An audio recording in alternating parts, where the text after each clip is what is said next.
person, so really I'm not overly sensitive about whatever I'm called. So I am here. I am, yes, Chesley O'Neill Hamilton, born in Keon, as opposed to born in the hospitals in Bastia or St. George's. I am actually born in Keon in St. Mary's at a place we call Dunn's Cottage, just on the side of the little mole hill in Keon called Cuckoo Hill, which is across the main road and up the alley by Henry's Night Spot. That's where I was born. I grew up in Keon. I went to schools from Teacher Estelle School to Teacher Miss Bridge School to Keon Primary School to Keon High School. My mom at one time lived in St. Peter's, and at that time I went to, from New Road, I went to the Bastia Boys School. So I had classmates like Cameron Wilkerson and the twins, the Lywood twins, the Stanley Knight, Denzel Pitt, and well, Denzel Pitt was a year older than me, but those kind of guys were at boys' school at around that same time. So yes, I did go to Bastia Boys School on two occasions. Again, my mom went to Puerto Rico at one time. We lived in Keys with Miss Vaughn. That's Olive Vaughn of great memory, blessed memory.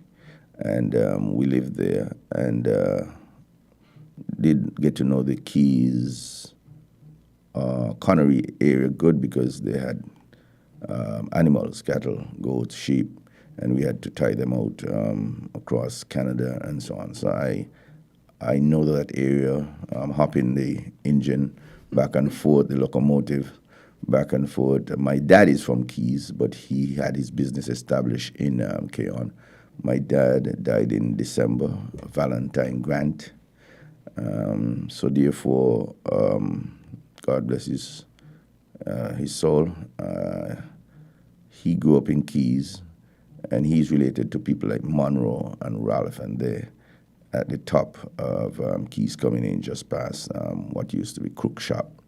So with a dad from Keys and a mom from Keon, I grew up knowing that area pretty well, and the entire Keon community seems to be intertwined and related. So yes, I have grants on one side, Hamiltons on the other side, Hamiltons and Morrises and so on the other side.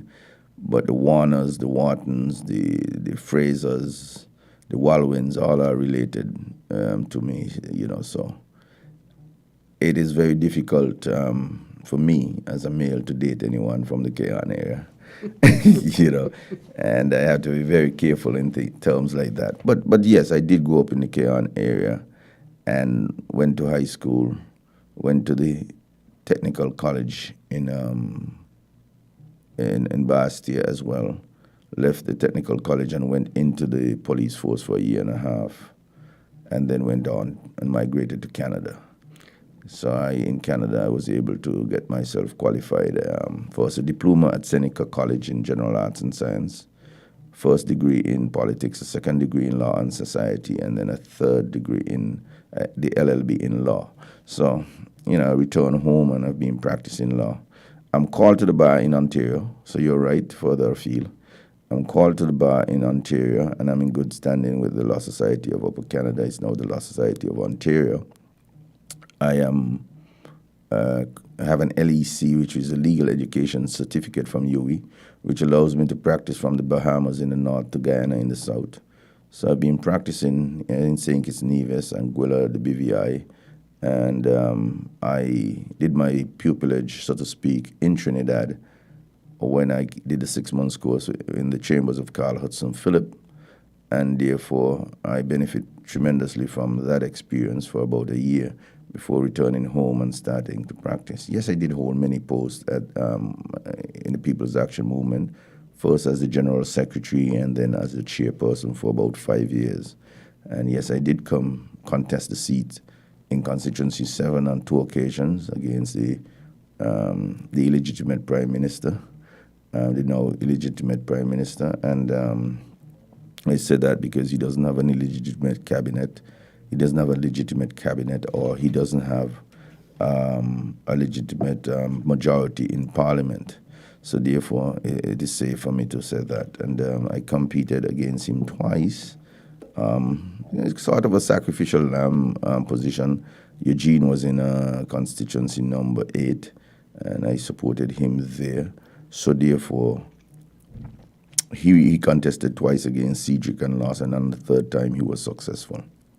So I have been around the party for some time. There were times when I would come home while in school just for convention and speak on the platform. So I was on the political platform since in 1995 with the People's Action Movement, Dr. Simmons on that ticket. And then in 2000, he asked me to be the candidate in constituency number 6 to run against Denzel Douglas.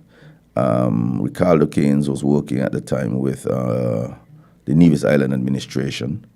After the election was called, he was allowed, his bond was over, so therefore he then competed in 2000 in constituency 6. I replaced Venix Brooks in constituency number 7.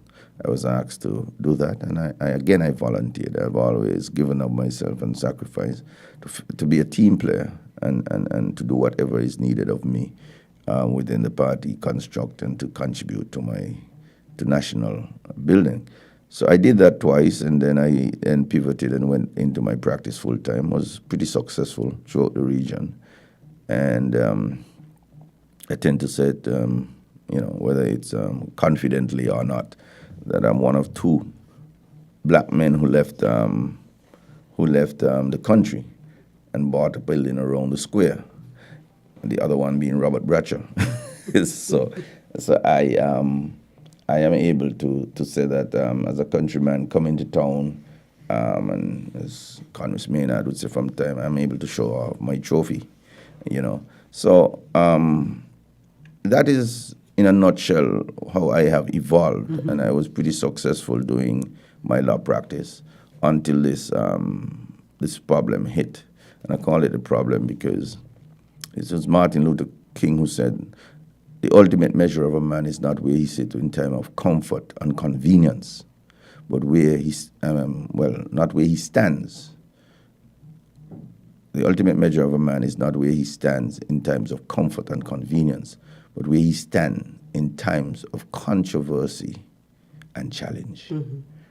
And this is challenge. This is a challenging time. Okay. This is a time of controversy. Right. And if you call me controversial, then in this kind of time, I have to stand with my party, which is the People's Action Movement. Mm-hmm. I have to stand with what is right and just. And therefore, that was the call to action and the call to arms for me to get back, as you said, throw my hat back in the ring and start working. Duty called, you must obey.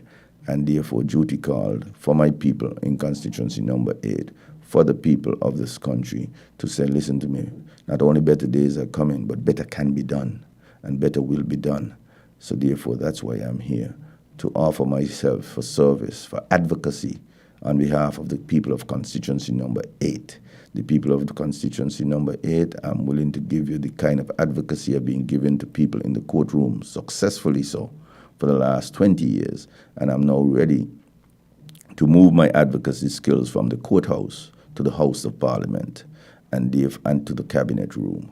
So therefore, that is the mission right now. Mm-hmm. And I think that we will prevail at the end of the day. Thank you. That was quite a capsulated version of who Chesley is, from his infancy to his evolution into a man. And as he just said, a successful legal practitioner, no less. So thank you for that. So let's get in now into the meat of the matter. There was a school of thought that you were griping for a little bit when things changed in 2015. Many people thought that you perhaps had gone astray. In fact, I've heard reference of you lately as a prodigal son.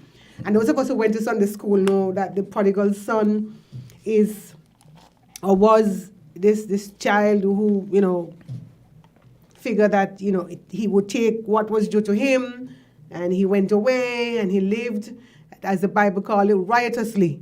And then he made his way back home when he would have lost everything. Not that you lost anything, but well, then again, I don't know. You're answering the question, so keep on going. but I did hear that the scripture used when your name was mentioned, that Chesley went astray and Chesley has come back home. What were those gripes about? Have they been resolved, and what has brought you back home? I like how you put it. The issue is who went astray. If my party went astray, you have to be able to talk truth to power. How so? And therefore, when Team Unity started, on the advice of Sean K. Richards, I went to walk with Timothy Harris from Bellevue to Utley's on one of his health walks. I did that. And in that walk and conversation, I demonstrated to Timothy Harris that if he leaves Dr. Douglas, I would be able to deliver the PAM vote to him. And therefore, it is in his interest to come over. At the end of the walk, he said, we need to show him something. If I not show me something in terms of what I willing to do for me, then I could go back with the man. Those was his words, meaning that he will go back with Denzel Douglas. Because everyone know that in that election of 2010, they had to paint Timothy Harris' picture in with the group when Denzel Douglas was sworn in. That's when Patches Nisbet was made Attorney General and Minister of Legal Affairs. So as a buffer against Timothy Harris, he brought the NRP in to his team, and Timothy Harris was disgruntled. So we lured Timothy Harris over and let him know that, listen, we have a home for you if you're quite willing to do it. Denzel Douglas helped us and fired him. When that happened, Sam Conda showed solidarity with him and came over. So PLP was formed because they didn't want to join PAM. So PLP was formed with Sam, being a Labour man, deciding that he still wanted to be part of the Labour Party. And when that occurred, PLP had 2 seats. PAM had 2 in Sean and Lindsay. Okay? Sean and Lindsay or Sean and Hamilton? And Hamilton, yes. Right. Sean and, yes, I knew I said something wrong. In Sean and Eugene. Mm-hmm. Now, CCM had 2 in Vance and Mark. So it was 2, 2, and 2. There was this noise about who is going to lead, and the concoction don't have a head, and it's a headless thing.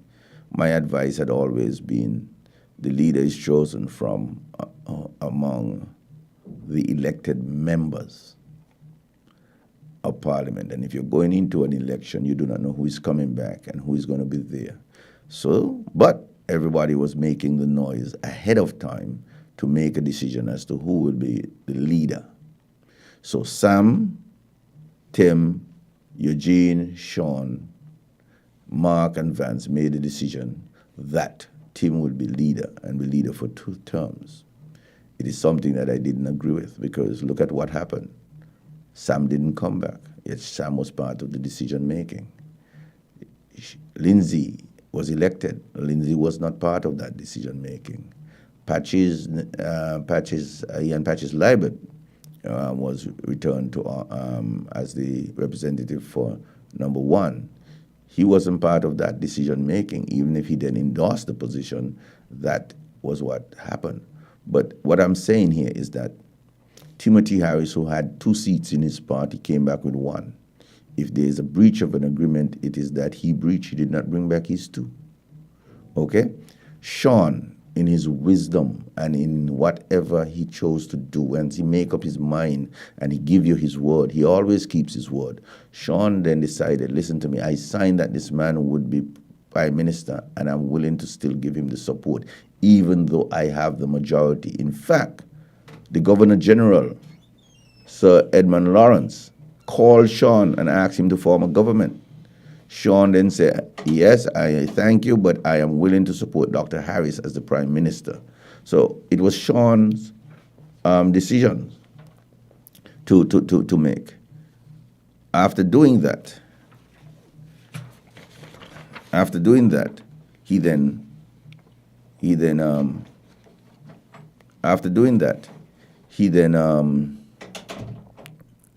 after he did that, in terms of making Timothy Harris prime minister, he knew that he had signed on for 2 terms for prime minister, and he then repeated it. I'm saying all that to say this. The arrangement with the PLP and me never sat well. Okay? I remained a PAM. When I protested, or when I made it known that I was not in agreement, I donned a hat. The first time you saw me in a cowboy hat was protesting against what I saw was going on. And Was what that I the thought black to be- cowboy hat? Both the black and the white, both of them. And the issue for me is that the hat is the symbol of PAM. In that arrangement, you could say I am CCM, part of Unity. I am PLP, part of Unity, but you can't say I am PAM, part of Unity. And I said, hell no, I am PAM. You know, people like Evan Woodley died saying they're Evan Woodley PAM. How come I could be part of something and deny that I am PAM? I cannot. And therefore, once that was the situation where PAM was going to be de-emphasized and played down, I wasn't going to be part of that in any which way, because I am PAM and proud. And let me say it again, I am PAM and proud. And therefore, when Timothy Harris began to leave the country early in his administration, with Sean K. Richards as deputy prime minister, but leaving Vance as acting prime minister, I began to see signs of things that I didn't like. Signs of things that I didn't like. Then he formed all of his constituency offices in areas where PAM was running. And over he started trying to erode and undermine PAM. And I was not in favor of it. And therefore, in order to stop this tide, okay, Timothy Harris, I was told, truth be told, wanted to come and run now in constituency number 8, giving up somebody for number 7. It is said that that it was said that there was something afoot to have maybe Vance Armory run in Nevis, so that he will have a different concoction in terms of how he wanted to go about getting his 3rd term. Well, if I have to stand in the gap in constituency number 8 to prevent that, then that is the sacrifice I am willing to make. And that is why I am here. This is not about personal things. I am not at all disgruntled or the prodigal son who went and squandered something and is glad to reach back. No, I have sacrificed in terms of coming back to give. I have given up my Canadian citizenship. I have given up my health care.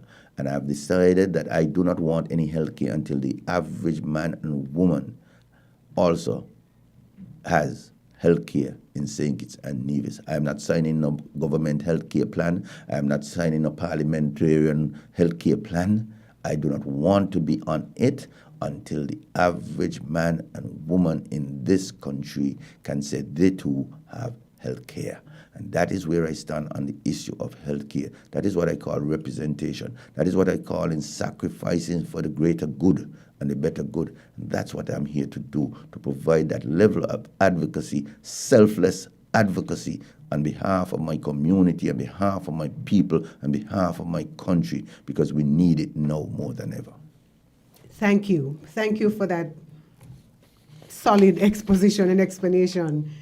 It's worthy of a break so that we could digest it, even as we pause now for the next 10, 15 seconds, and we'll come back. This is The Movement on Win FM.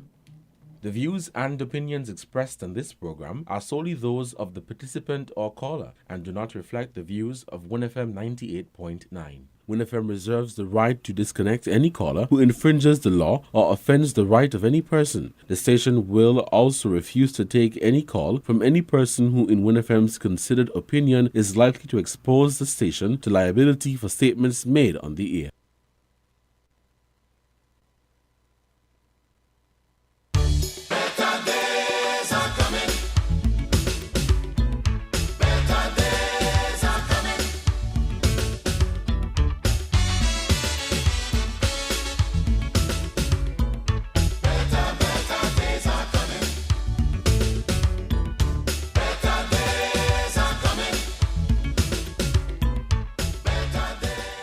Welcome back. Welcome back. This is The Movement, a program organized by the People's Action Movement as a run-up to the federal elections in St. Kitts and Nevis, which are due anytime soon. I guess the country's in a state of waiting for a date.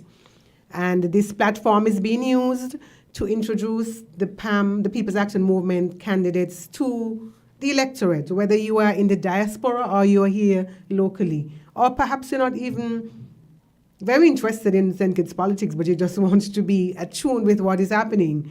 And so this morning we are talking with Chesley Hamilton. He introduced himself earlier as a lawyer who has been called to the bar across the region and in Canada. And he has just shared with you some of his rationale and reasonings of why he did what he did a few months ago and why he is here now.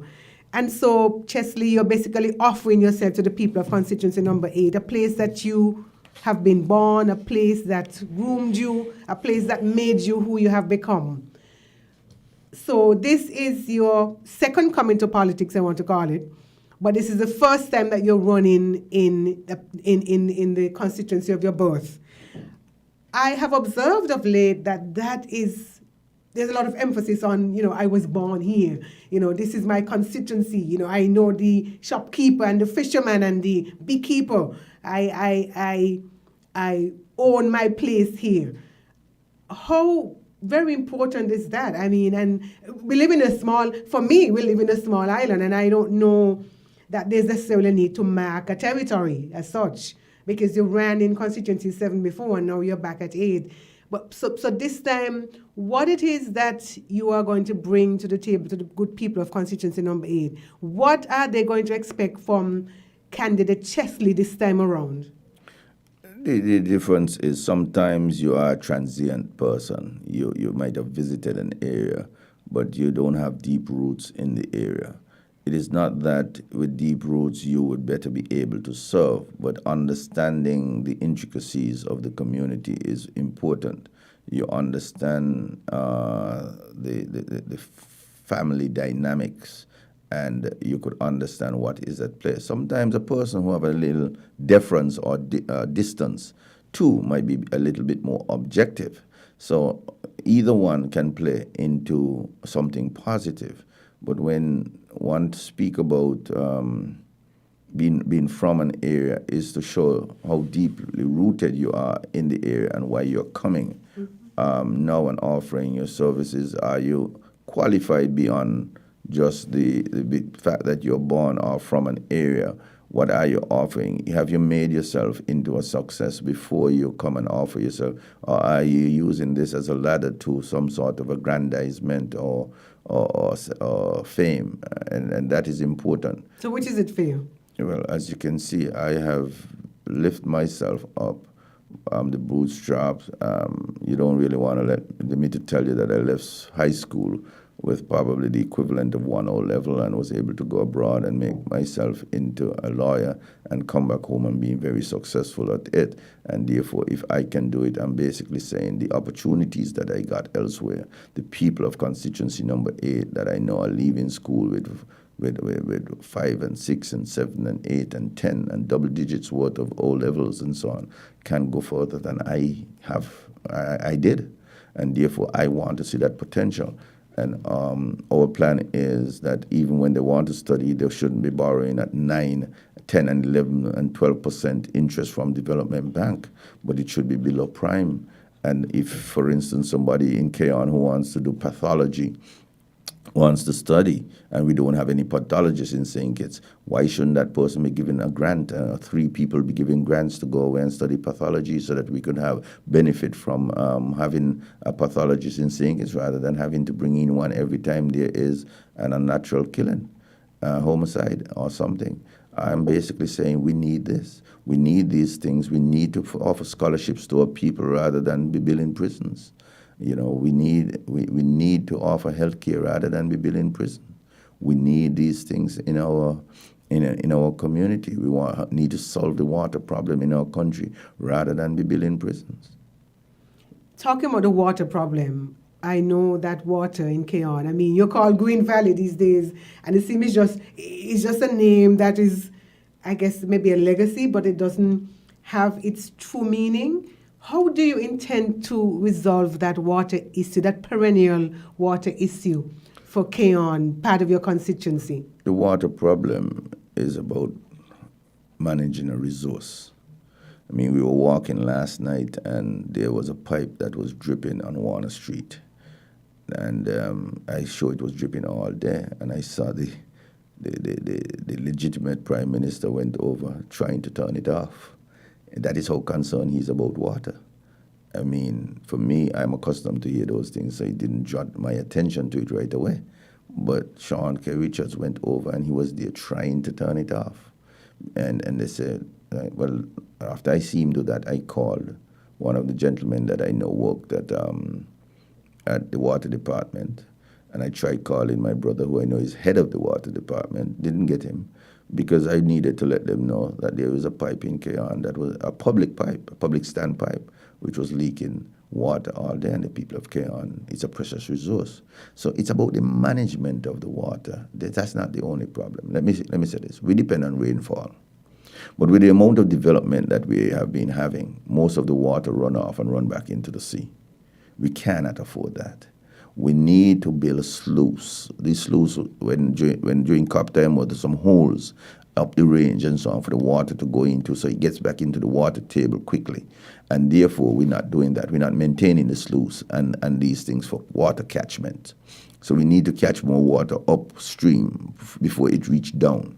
Secondly, look at all, when you get out of here, do me a favor, go and look at all the buildings that have east troughs for water management, and you'll realize that 98% of the houses or the buildings don't have anything to control the water off of the roofs.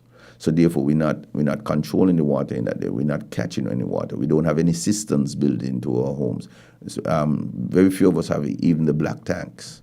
So we don't have these things. So we have to give incentives to people to catch more water, to store more water, so that we could manage the resource better. What sort of incentive, though? Well, duty-free for the tanks, if that is it, or be able to say, well, if you're going to build a cistern into your home, what we're going to do in terms of assisting you in doing that sort of thing. If you're going to build a cistern into your home, you must come up with a plan to deal with it in that way.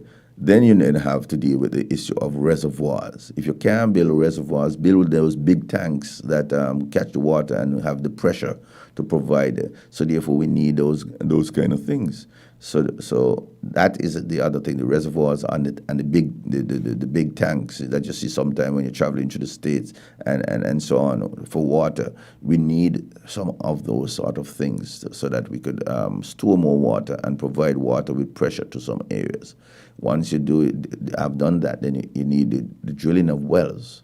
And lastly, if that isn't enough to manage the resource, then you need desalination.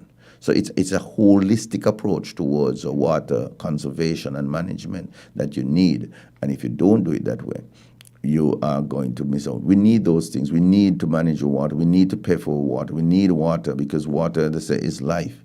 And therefore, if we don't manage our water resource properly and put the money into that rather than into a jail and a prison, that is not a priority at all for the people.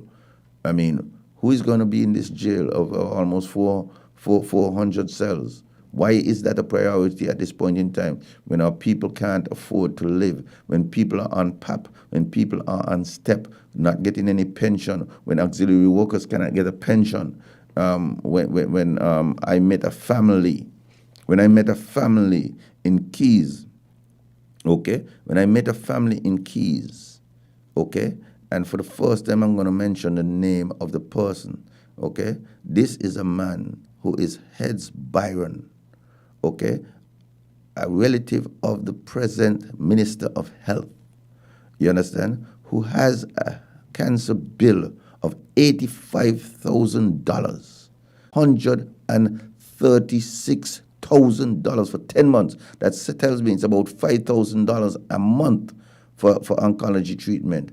2 senior citizens with $200,000 worth of healthcare bills. That is crazy. That is unconscionable in this country. And then you're going to tell them, just pay what you can, pay something? No.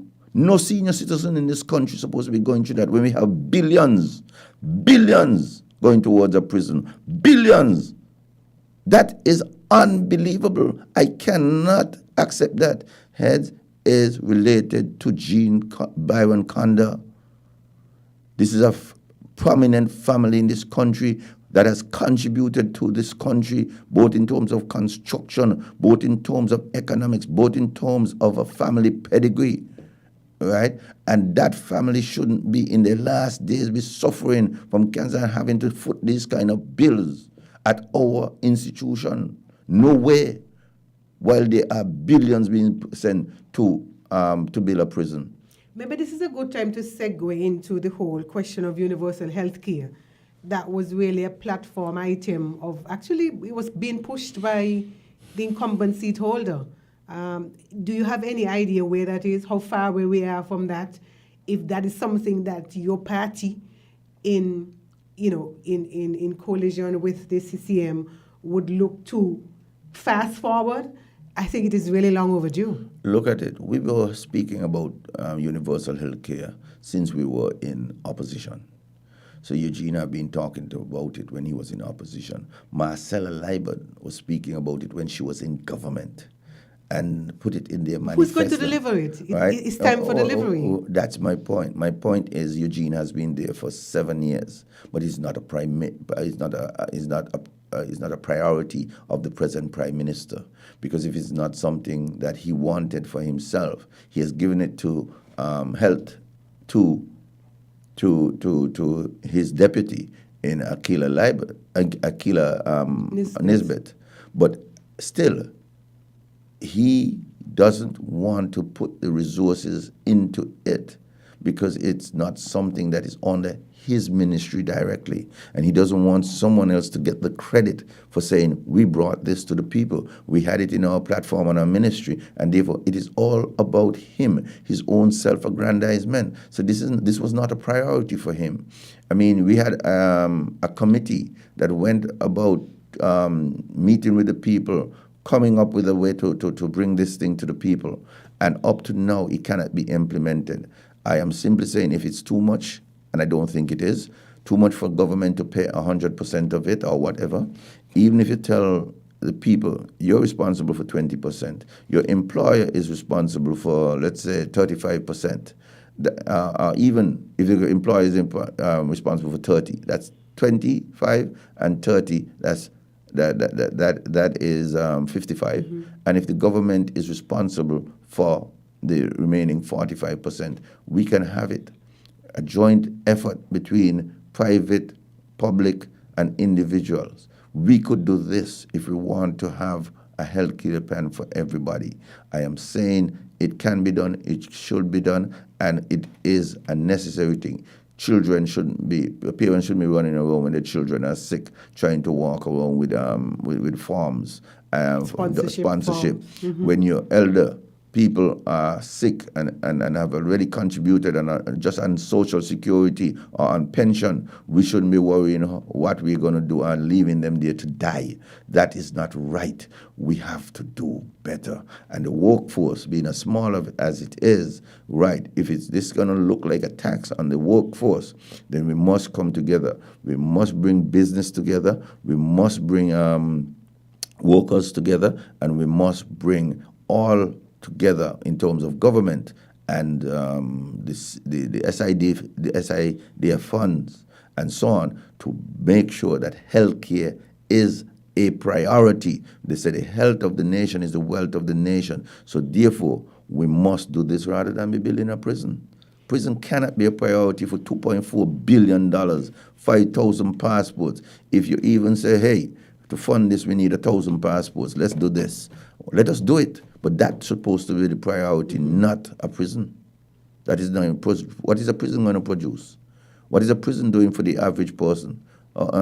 We so-called say we have the peace. If we have a peace and crime is on the downward spiral, why are we prioritizing a prison at this point in time? Unless you want to go and lock up the young men, the same young men who are on the peace, when you can't sustain the program anymore. Something is wrong. Something is not right. You budget $88 million for this, and you're now selling passports worth $2.4 billion for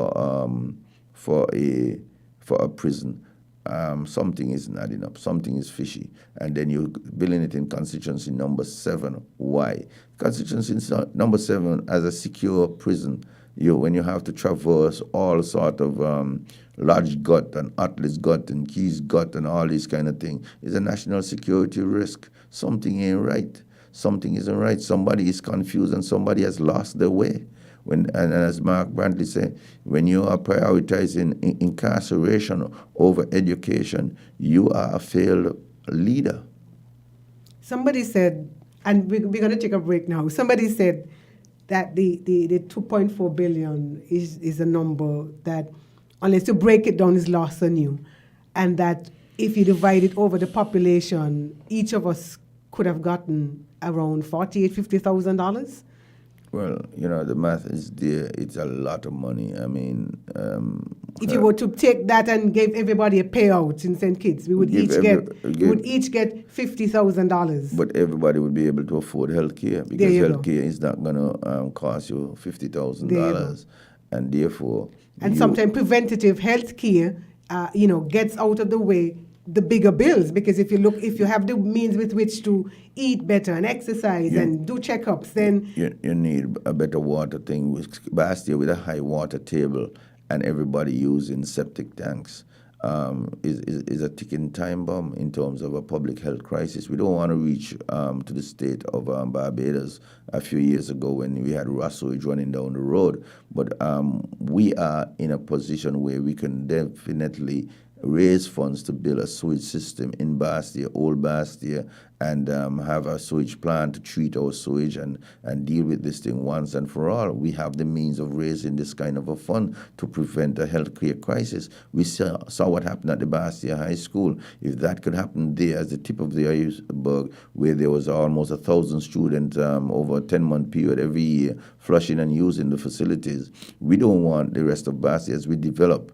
And I talk about the Bastia Basin from St. Peter's down to, from St. Peter's down to St. George's. We are using septic tanks, flushing it into the underground river that ends up in the aquifer. If that is the case, we need to do better. And therefore, if we need to then start a sewage system, when people like Donald Trump talk about shithole countries, excuse the language, basically what he's saying is that we do not have sewage systems, and we need to then pivot from that and have a sewage system in our country so Donald Trump and others can be passing word on us when we have the means to do so, because we are a developing country and we have to be able to put our resources where it's most needed in public health. And that is part of the public health system that we're talking about. We need hospital. We need to know that our buildings are not sick buildings. Government headquarters has mold. The courthouse has mold. The post office has mold. Schools have mold. All kind of places have mold in this country because we have sick buildings, because we are not doing what we need to do in public health and spending our money and our resources where it needs to go. This is the Prime Minister say we have surplus after surplus. Yes, we have all kind of sick buildings while he's trying to build a prison rather than give people healthy working environments where they can live. 5,500 passport at $175,000 each. That is what he is allocating to a prison. Really? To produce what? To lock up people? To lock up people? That is not our priority. As Lucky Dube said, all they do is they don't build any schools anymore. All they build a prison. You know, it is being said all over in all manner and different kinds of ways. We need to put our people first. We need to prioritize our health, which is the wealth of the nation, not a jail. Jail. Thank you. Point well made. Point well made and point well taken. We're going to pause now and we'll come back with more of the discussion. We're talking today on the movement with Chesley Hamilton. He's the candidate or one of the three candidates that would be vying in the next general elections in St. Kitts and Nevis, which are due anytime soon. We'll be right back with more on the movement.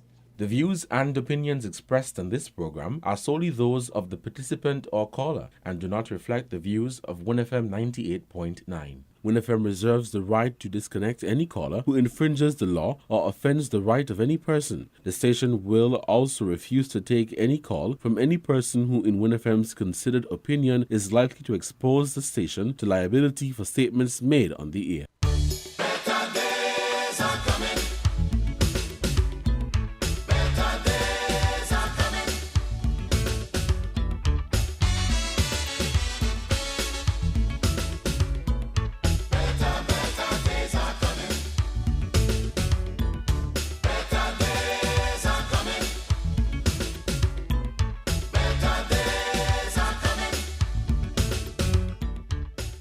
Welcome back. You are listening to The Movement on WinFM. This is a program that is being brought to you by the People's Action Movement, one of the parties that is contesting the general elections, which are due in St. Kitts and Nevis anytime soon.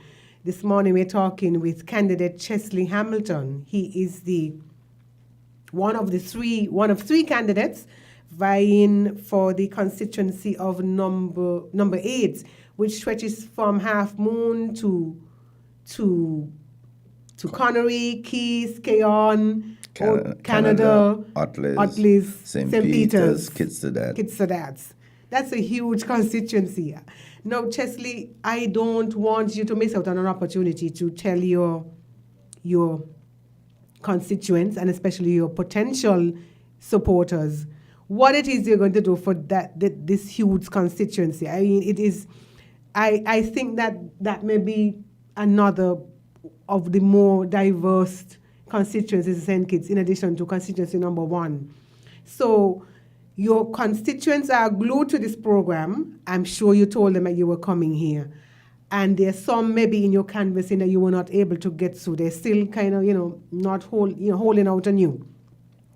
What are the 3 top things that you would deliver for the people of constituency number 8 when you are elected? The 3 top things. Well, you've heard of the broader issues of healthcare and water management and sewage and that sort of thing. Those are the broader issues, but let's get specific. Mm-hmm. Let's get really specific. Please. Mm-hmm. Keyon and St. Peter's are huge communities, but very few people work in those communities. Very few. You mean in the physical community? Yes. Not that they're unemployed. Okay, right. In the physical, in the geography, right. In the geography. There you go. In the areas. Mm-hmm. I want to provide commercial space in the areas for our people, our young entrepreneurs, our business people, our skills people. We have a number of playing fields in St. Peter's, in Keyon, in Connery, in Keys, and there's no economic activity around them. What we do, we fence out people. We build a fence, one person got a job to build a fence, and that's the end of that. I do believe that these are prime real estate areas where we can provide commercial plazas. And when I say commercial plazas, let's say you could get alongside on 10 areas where somebody can permanently built into the fence, let's say 20 by 14, 20 by 14, 20 by 14, around the parameter of these places to build in the fence with facilities. In that, you can now drive up to the plaza there and you can find an electrician.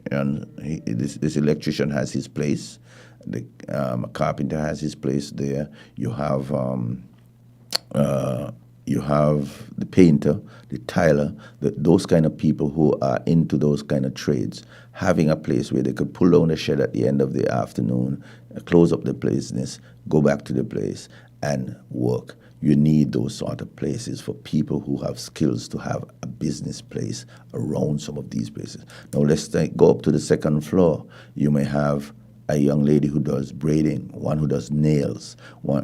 You could have a doctor's office. You could have a dental office. You have a space where the football team can meet and have a meeting. The basketball team, the cricket team, the track and field team, the social clubs in the area. All of these things can be housed on the second floor. These are where you start to make these places prime real estate, but a place of commercial activity in it. Now, if you have 5 on the short side and 10 on the long side, okay, you then begin to have, let's say, 30 of these around at ground level. Up top, you have another 30, that's 60. If you provide employment for 3 people in each of those, you see now you begin to get almost 300 people working in that community, right in the heart of your community. That is St. Peter's. Take the same things to Connery. Take it to Keys. Take it to Keon, where there are 2 fields and a hard court.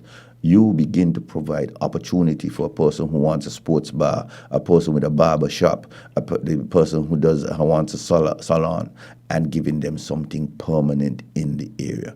25 years ago, more than 25 years ago, in 1995, I had a conversation with Godfrey when he had a shed on the as we call it, the cock and hen tree there in Keon. And he said he's voting for Labour because Pam is going to move him from there. I said, Godfrey, walk across to Maynard Park. And if you walk across there, wouldn't you have something more permanent and better right there, built in as a nice sports bar with facilities, with running water and washroom and so on? He said, yeah, but I ain't going to do that for me. 27 years later, Godfrey's still under that tree. The tree doesn't fall down. Godfrey's still there, okay? And he just have a knock-up thing with no running water. It is about time we move from that state. In the olden days, we moved from trash house to pin-up CHA houses. Because you know why you moved to pin-up CHA houses? Because when you and the estate owner fall out, you had to be able to take up to move your chattel off of the land, put it on a horse cart, a donkey cart, up on a tractor, and go with it because you and Massa is no longer getting on. And that is the state of affairs in terms of how then we began to get a little bit more permanent with the projects, with some half a hoghead and so on. People begin to get a little bit more permanent space because we paid for the land, so therefore you could put down something permanent. And that is why some of these project houses were not built with any toilet facilities. You had an outhouse.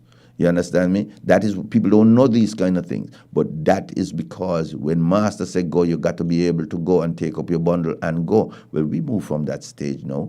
I am tired and sick and tired of seeing our people with umbrella and tent and all kind of 2111 knock up here and there, and some of us with containers, temporary things. It's about time we give our people a permanent space in our communities. And around this ballpark with prime real estate is the ideal place to start. I want to see the young people who are braiding here, who are doing things, who are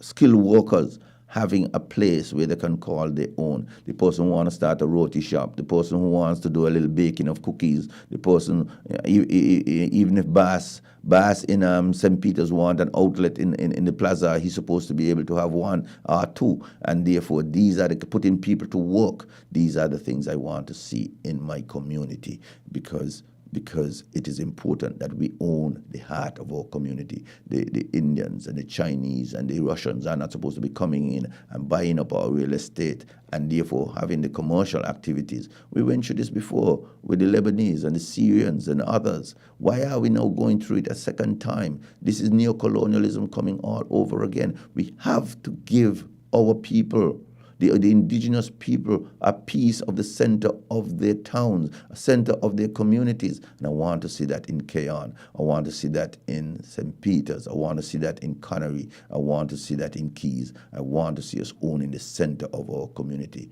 People who look like me and you owning it, not others coming in. You know, I'm not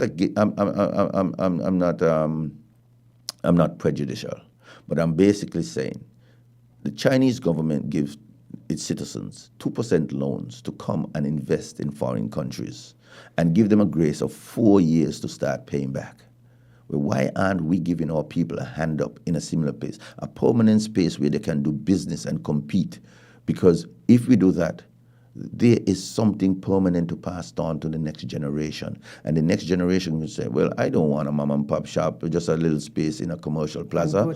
I want a chain. Mm-hmm. I want to go to Nevis. I want to go to Anguilla. I want to go to St. Martin with whatever we produce. I mean, you know, let's use it as an example. Spratnet. If these guys say, listen to me, we want to expand and go to other places, they're supposed to be able to take their design or their brand and take it elsewhere. I want to know if there's a lady who braids hair well and she wants a chain of hairstyle salons, that she's supposed to be able to say, I started here, but I want to take it elsewhere, because the next generation is coming with a business plan and saying, this is how we can do it properly. These are the things I want to see our people. I am not going to rest, Lavon. I am not going to rest until a farmer from St. Kitts sells something back to Dominica. I am not going to rest until some youth come up with either an app or something. It could be water, and sell it to China. Okay? We have to sell them back something. Okay? If a gentleman from Nevis could leave Nevis, okay, not entitled to neither communion nor inheritance, by the name of Alexander Hamilton, and give the United States its Federal Reserve, its stock exchange, its customs, and 52 of the 80-odd Federalist papers to bring its constitution into being. If we could give the United States that, then and make it into a republic, then somebody could leave here with a product from St. Kitts and sell back to China and the United States. And I do believe in that. We are capable of great and bigger things. That's what I want to do for my people. And I'm not shooting in the sky. This is not nothing. It must start somewhere with a permanent space around it. For instance, and I'm going to get even more specific, the water problem in Keyon, I speak to how we have to manage it and deal with it. And if we don't deal with it holistically, we're not going to be able to solve the problem. But we must provide those incentives. I would go further and say they need to turn the railway track in Keys into a service road, so that if something happened on the main road, the railway track is paved, it can become a priority or a service road. And what I mean by that is once you pave it and you deal with it and widen it, what you can have now is, for instance, in the mornings, the buses can flow towards Basti on it. You know, so you catch your bus down there, so it alleviates some of the traffic on the main road. And in the afternoon, it goes the other way, bringing home people from Basti, again, alleviating the traffic to almost like a bypass road in Keys, only for the buses and so on and certain priority vehicles. I am saying to you, these are things that we can do. We need a road paved. We need to provide housing in Keys, yes, and solve the water problem. But these are some of the things. But economic activity in Keys is critical for the people of Keys to have a sustainable village, not just a ghost town where people come, sleep, and leave. No. They must be able to work and survive in their communities as well with economic activities. That is what I want in Keys. You know, there are places in Canada that needs paving and needs some help. I have a family member in Keys who sprays. And there are people who complain that listen to me. When he's spraying down there, it bothers them up on the hill because the wind is blowing it up there. Well, perhaps Monroe needs to be relocated and put someplace else where that kind of commercial activity can go on, and move him out of the heart of town. You understand? These are things that we need to do to better our society and better our community. But people need to speak truth to power. Now, because it's my family member that he cannot be relocated or cannot be moved. These are the things that we have to do. And we need to also provide government services. For instance, if you are unemployed, where do you go to? We need to put employment centers, human resource and employment centers in the community. So you could go to the community center, look on the board and see what jobs are available, fill out an application, do a resume and things like that right in your community. Why do you have to catch a bus to come to Basti to look a job and still have to find bus fare to go home and you're unemployed? You should be able to do that in the community. And I'm simply saying in Keon there will be such services. We have to begin to understand that the post office is now moving again, and we need to bring government services, library service, post office service, employment and human resource service. All of these things you need to bring to the community. Yes, in Keon, yes, in Keys, yes, in Connery, we need to bring these things, and into St. Peter's. We have to bring these things to the people. So I am basically showing that. Now, the issue in Connery, for years, Connery is crying out for the relocation of the landfill because they feel that they're having problems. This is something that I'm committed to, and when the necessary environmental assessment is done and so on for where it can be properly relocated, I am giving the people of Connery a commitment that I will try to relocate it so that they can get better relief for housing, better relief for development, better relief for the healthcare in Connery by relocating of the landfill out of the area. And when you move from a landfill, you don't build another landfill. You build a proper recycling plant. And you build a proper recycling plant, which means you have to separate your garbage. Garbage truck will be coming by your home 4 times a week rather than once, because it's going to come for paper and cardboard. It's going to come for bottles, plastics. It's going to come for glass, and it's going to come for household waste. And therefore, when it starts coming, this is going to provide jobs. It's going to provide jobs. It's going to provide work. It's going to bring us a better, healthier, and cleaner society. And therefore, once you then start to move from waste to energy, right? So you have to do it right. You have to move from waste to energy. So therefore, we're putting back something. So we're getting something out of the garbage, and we're putting back something in the electrical grid. So because you're moving from waste to energy, we got to do it right. And if we find the space and the area from an environmental standpoint to do it right, that's what we should do. So therefore, we cut down on our footprint of waste. And therefore, that is what I want to do for the people of Connery. I know the people of Connery argue and say, that they're one of the only villages that is on one side of the main road, and they ain't got a housing on the other side, and all sort of things. They're arguing and they're making noise about that. And we're going to look hard, and we're going to see what we can do, even if we have to purchase land, to make sure that Connery gets proper housing and get a better shake of the deal in terms of making sure that Connery can grow and expand properly. The facilities, the sporting facilities, as I show you, how I want to develop around it, but in terms of making sure that their facilities. Right now, Connery football field has a container. They have no way to wash their hands. They have no way to change the clothes. They have no way to do anything. I mean, a premier football team, that is the state of affairs in Connery. Unacceptable. Unacceptable. I cannot accept that for the people of Connery. And therefore, then, you have the people of Kitsadad, you have the people of Half Moon. I spoke about maintaining of the roads and the overgrown bushes and things like that in Half Moon. Just to speak of a little bit, the level of services that Half Moon get. Nothing. And you cannot take Half Moon for granted. I know some of the roads have been paved, but still, they need better services. The water pressure, the electricity fluctuation, all of these things are a problem in the Half Moon area. And I know these things from visiting people there. Kitsadat has its own uniqueness, being around the sugar factory and some of the things that have gone on there. And I'll be coming and meeting with them and talking with them. And then St. Peter's. St. Peter's in and of itself. The airport divides the parish of St. Peter's, because Connery is in the parish of St. Peter's. Some people wouldn't know that. But yes, it is in the parish it's of Frigate Bay. Yes, in the parish of and Half Moon, and part of Half Moon. They're in the parish of St. Peter's. And therefore, with the airport being there, we have to get some of the benefits of the airport. We're just not supposed to only get the noise and the burning of the tires. No. We need to get some of the benefits. And I know that houses have been built very close to the airport, but there are areas that one needs to look at, the Lord Douglas area and back to see if the cargo section of the airport can be moved to benefit the people of St. Peter's in terms of jobs and that sort of thing. And these are some of the things that I want to make sure happen for the community. The water. There's a breakfast program that the Honorable Lindsey Grant has in his area.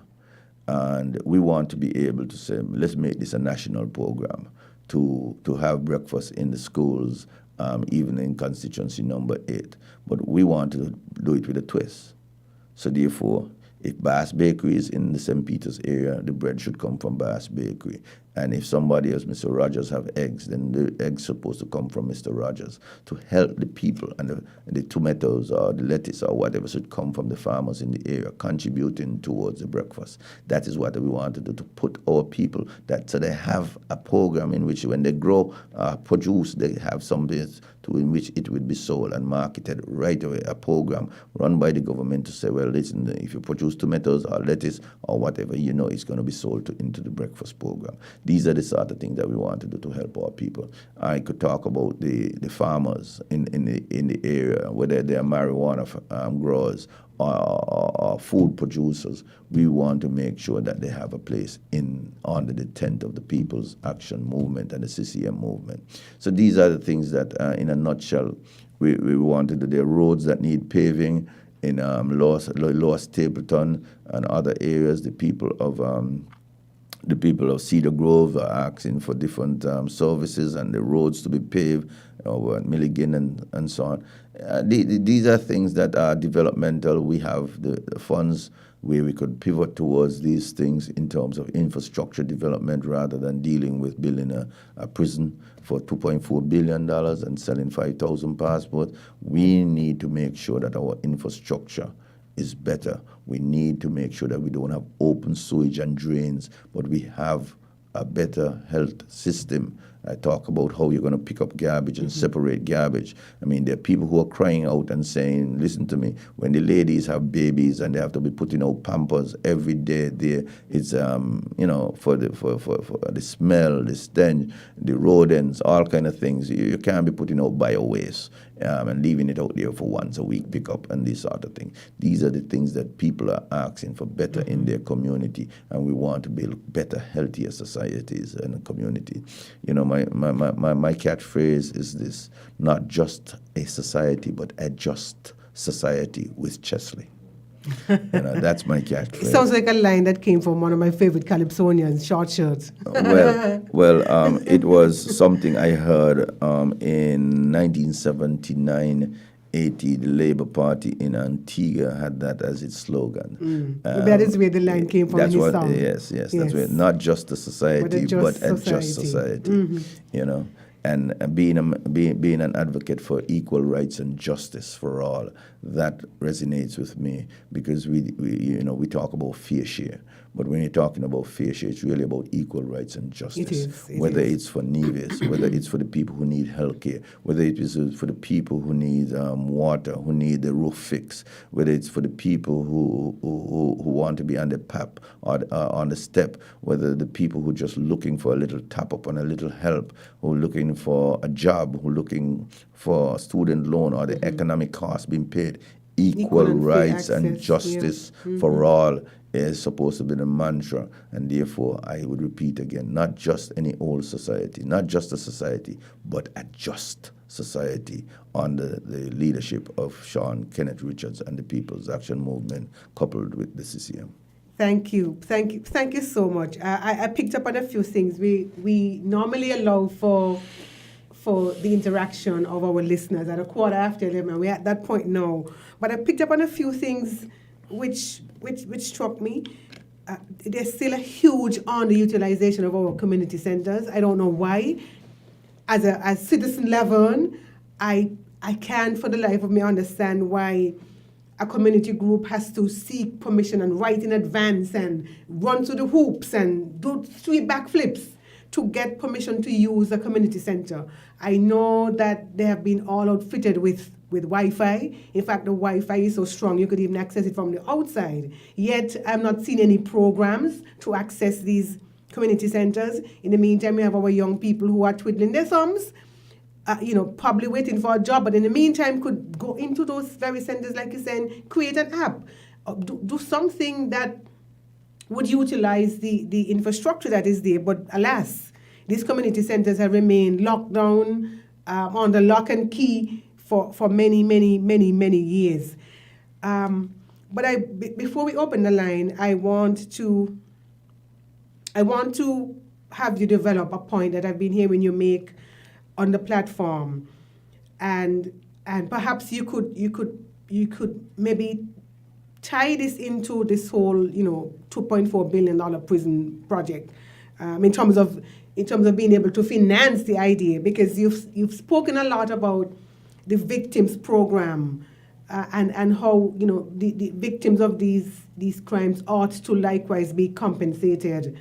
Just share a little bit with the listeners about how you perceive that would work, and how you think it could be financed. Good. Let me say thank you again, because I really want to say, as you came out of that from the community centers, you could build all kind of edifice. If you don't have programs, you're not going to get anywhere.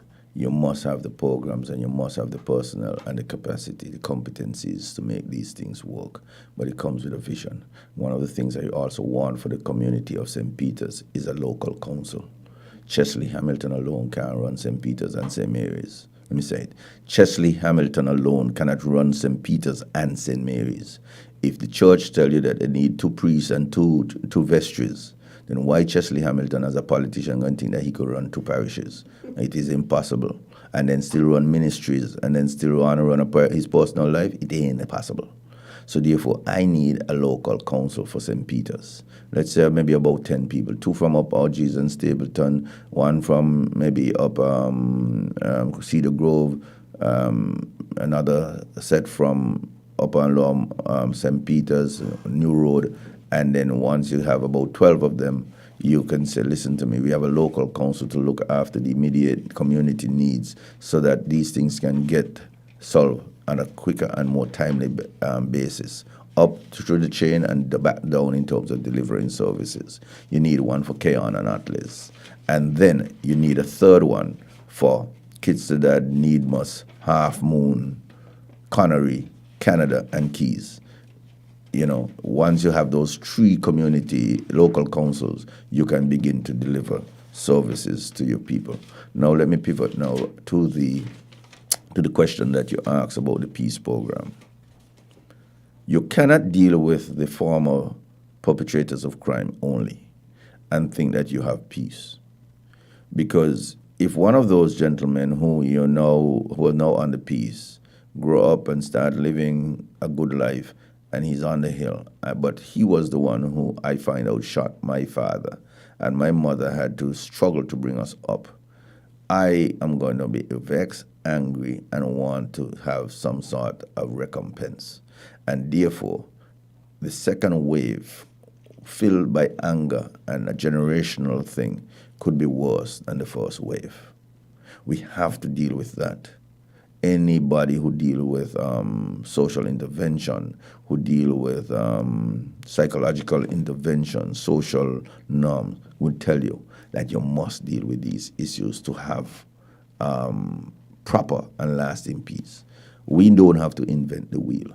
South Africa showed you that with Truth and Reconciliation, led by Bishop Desmond Tutu, Archbishop Desmond Tutu, that we can do this and do it properly. Truth and reconciliation. So therefore, we need to bring together those people who are the perpetrators of crime and those people who are the victim of crime and say, listen to me. We can solve this thing once and for all. Lavon, if you lost 2 members of your family in this war, and I call it a war, because when 500 people died in St. Kitts and Nevis during this time, it means that is about 1% of our population. That is more than who died in World War I and World War II in the United States. That is more people per capita. Okay, 1% of our population fall victim during this period of time. If you have a population of 50,000 people and 500 people died during that period, you're talking about 1% of our population. Go and check 1% of the Russian population or 1% of the US population, and you see what the size of the damage and the injury that we're talking about, what we need to heal. And therefore, it is important for us to deal with the victims of the crime as well. So my aunt who lost 2 of her sons, I can't give her back her sons. I can't give her back my cousins.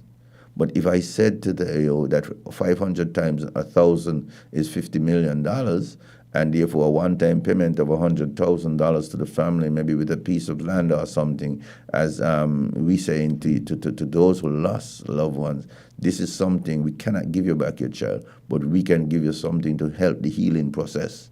Who wouldn't accept that? Who wouldn't feel a sense of forgiveness and a sense of closure going forward? We need to close that. If we are budgeting $45 million a year for the peace program, let me say it again. If we're budgeting $45 million a year for the peace program, why can't we have a one-time payment of $50 million for the victims of crime? Why? I think it's a no-brainer. Let somebody tell me differently. I believe those who lost loved ones during that time, we can't give them back their loved ones. But the victims of crime, we need to deal with the underbelly. We need to deal with some truth and reconciliation. So those who probably were wrongfully incarcerated as well, if the truth come out of how these things were done, we can say, listen to me, you were wrongly incarcerated. This is the situation, that is the situation. Yeah? Even those who are behind bars and come and say, listen to me, I know I was found guilty of this crime, but I also did this one, and I also did this one. We might feel, well, boy, you're in there now for 20 years, but you got a 40-year sentence. Maybe we could reduce it to 30. You understand? Because you have come forward and said to us, this is how this, at least we get closure to the second one that you did, and we would not have gotten it if you didn't tell us. But wouldn't this require some sort of reformation of the justice system? Well, that is what I'm saying. We need leadership. Once you put a Truth and Reconciliation Commission in place, you give it the necessary authority, legislatively and otherwise, to deal with this.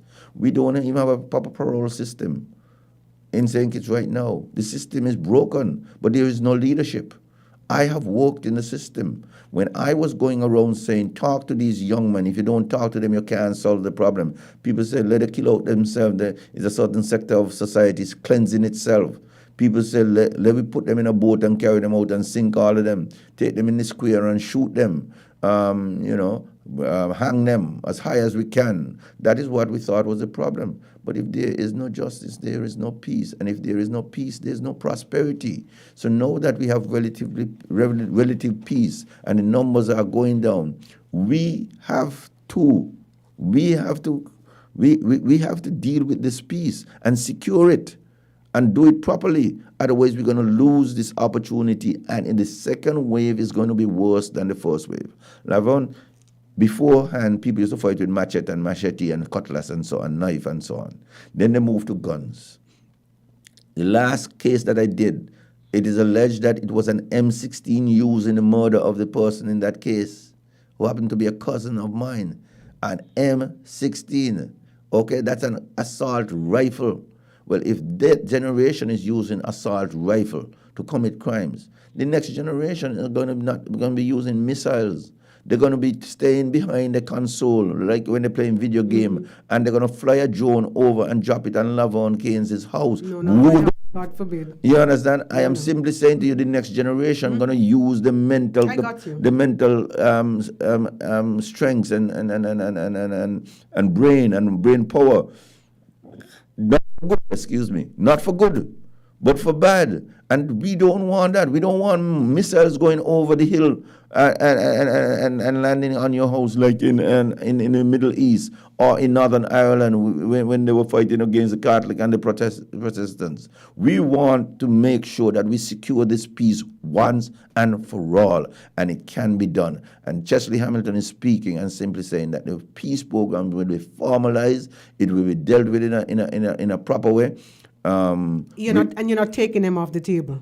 No, because look at it. Remember, people are saying that you're allegedly saying that Pam No. would take them off the table. Let me show you how. You see, when I talk about giving you a piece of the action right in the middle of your term, if you have 100 of those small businesses hiring 3 people, that's 300 people working, 300 people paying Social Security, paying not being on the PAP, not being on the parole. 300 people.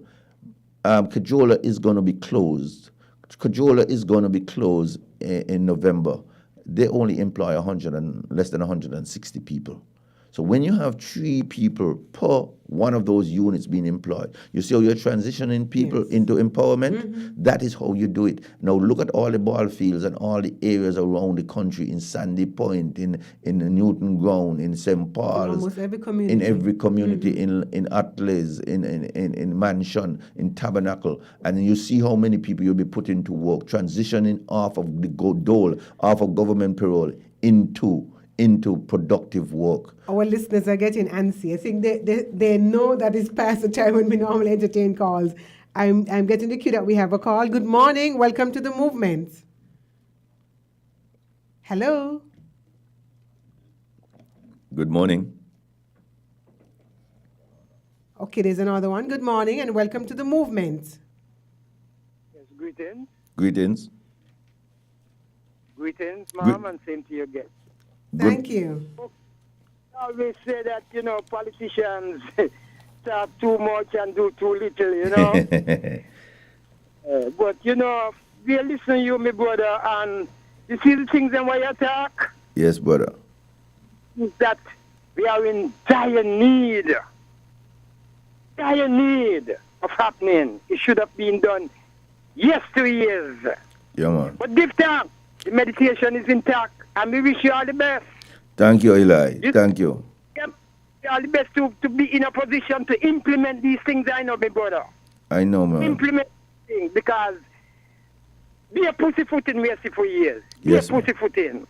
Be a pussyfooting. Once again, we wish you all the best. Blessed love. Thank you, Eli. I really appreciate that coming from you because, like I said, it is 27 years ago I talked to Godfrey about this kind of thing. 27 years ago, 1995. Could you imagine if you had done it maybe 10 years ago even, 15 years ago? Oh, man. The opportunity lost, the opportunity cost. Mm-hmm. It is saddening. And when I walk the place and I see the sadness in my people's eye, when I see the people having to walk and beg politicians just to get their house roof done and the program and so on, I know that my people are proud people. They wanted to do these things for themselves, but they're just not getting the opportunity. Mm-hmm. And therefore, the opportunity is what we want to give these people, rather than building a prison for the self-aggrandizement of one family so that only they can make money and make billions and millions and multi-million. This is a family who the Prime Minister was unemployed, but for his $3,000 for being a parliamentary representative in 2015. This is a family who then was sent home and wasn't working. And all of a sudden now they own and they have more than all of us put together. That can't be right in 7 years. Something is definitely wrong. Something ain't smell right. We just want to remind our listeners, you have been listening patiently for over an hour and a half, that your calls are included. To remind you of the numbers again here on Win FM, they are 466-662-762-0989. So all these are prefixes to 0989. And if you're overseas and want to weigh in, the numbers are 718-285-6984 or 305-921-4619. We have a call now, and so we say welcome to the movement, caller. Good day.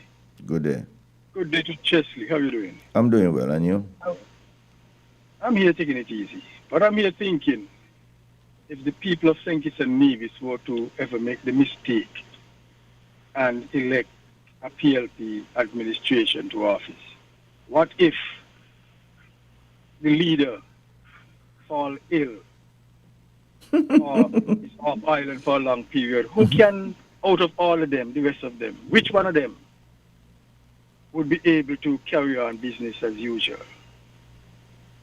I don't know if the country and yourself too, Chesley, would have had that thought. I'm But glad. it's a serious thing.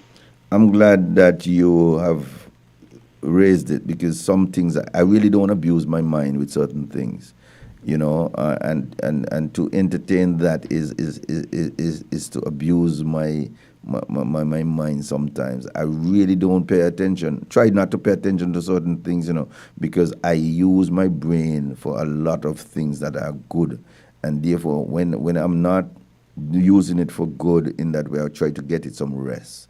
But to put that into my mind and into my brain is, as I would say, is almost to abuse my mind, to try to wrap my brain around something like that. It is scary, it is frightening, and I don't look at scary movies because I don't want to frighten myself. I don't do those sort of things. I don't try to expose myself to certain things, because if I do, then why am I doing it? And that would be a nightmare. That would be a scary movie, and therefore I really don't want. I cannot look at a scary movie as entertainment. In fact, being born on Friday the 13th of September, I had to go and look at Chucky and all of these movies just as because people keep referring to them and so on, and therefore I had to literally get up and do it as a project. But because I don't entertain myself with scary movies, and that would be a scary movie. You lead me to this point real quick before I go. That's why we as a people are to stand up to the Timothy and his so-called administration and tell them enough is enough. Yes. So I'm calling on Labour, PAM, CCM, NRP, and even the PLP supporters to come together and tell Timothy enough is enough. Yes. Enough is enough. He has abused this country too much. Too much. Thank you for listening. Thank you. And it's just the other day when they asked him to meet with them, he said that he was on a doctor's orders, had to rest because he's sick. And therefore, if that is the case where he's having health problems, then we have to look at successorship.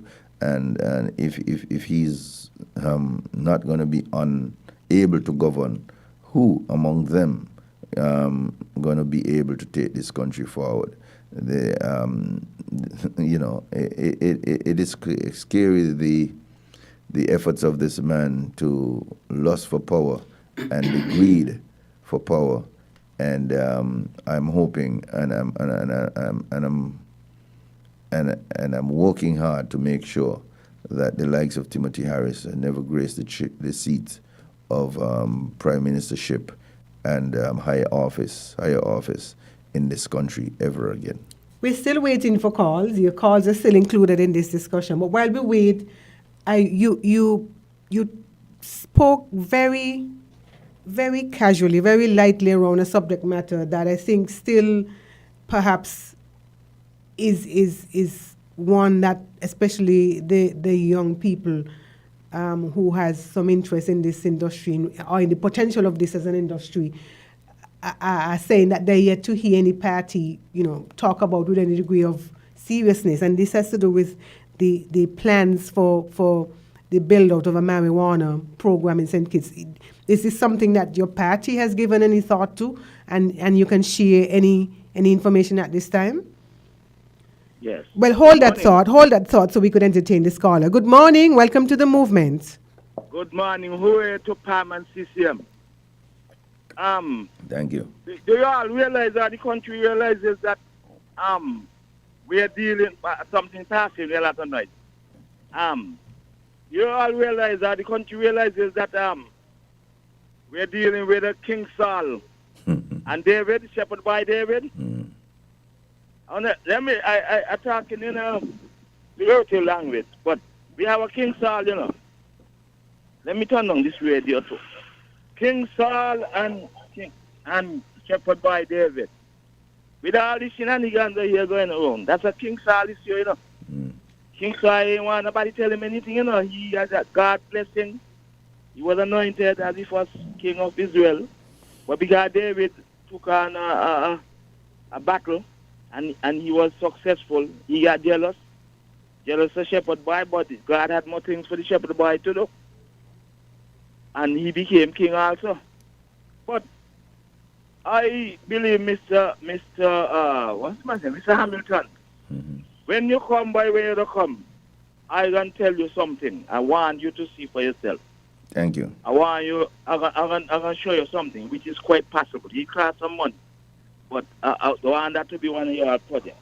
Thank you. And it's something that can be very meaningful for this area where I am. You know who's speaking. So, I say no way to PAM. People of St. Kitts and Nevis, go out and vote for PAM and CCM.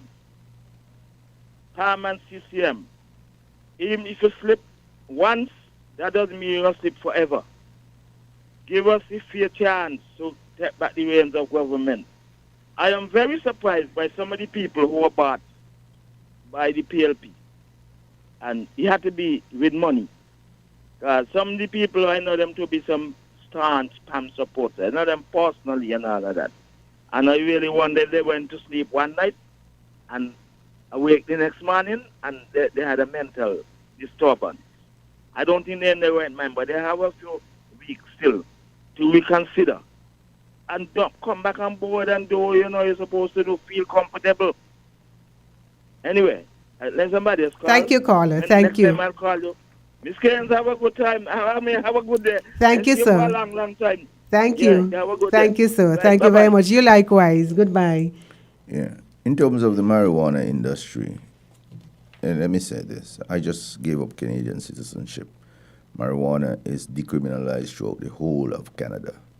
And it's Shoppers Drug Mart and these big drug pharmacies and chains that are selling the products. Is a call?